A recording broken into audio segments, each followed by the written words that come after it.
ആരോഗ്യത്തോടെ ഇരിക്കാം. മികച്ച പരിചരണം ഞങ്ങളുടെ ഉറപ്പ്. Shoranur medical trust, Shoranur. കണയം കുറുമ്പ ഭഗവതി ക്ഷേത്രത്തിലെ കാളവേല ആഘോഷിച്ചു. പൂരം ബുധനാഴ്ച ആഘോഷിക്കും. വിവിധ ദേശങ്ങളിൽ നിന്നുള്ള ഇണക്കാളക്കോലങ്ങൾ കാളവേലയുടെ ഭാഗമായി ക്ഷേത്രത്തിലെത്തി.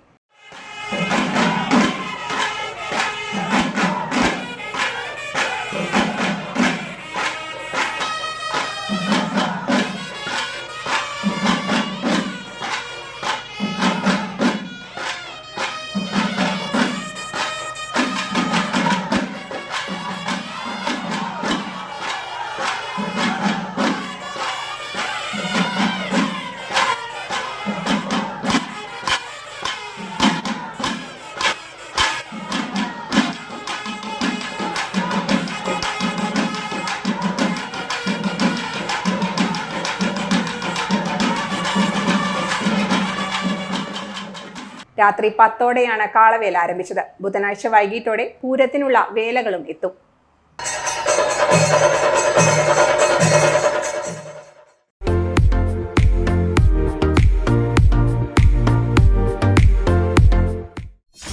.view news. കാഴ്ചകളാണ് ലോകം. കണ്ടു തുടങ്ങുക.